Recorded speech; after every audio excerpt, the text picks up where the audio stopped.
చేస్తున్నాం మేము. I think everybody knows this, but with Vijay sir, no, he's such a calm person. Like, he's so like in Zen mode all the time. I don't know how he does that. You know, he's always ready before time on set. That's something that I've truly never seen in anybody. That discipline, that dedication that he has, and I think that's what truly makes him the star he is.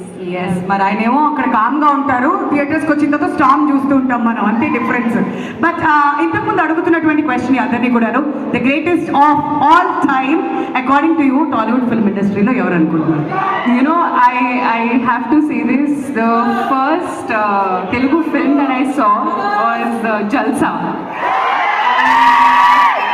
I was a kid when I saw that, and after that moment, I used to watch all the Telugu films that used to come, and it truly has to be none other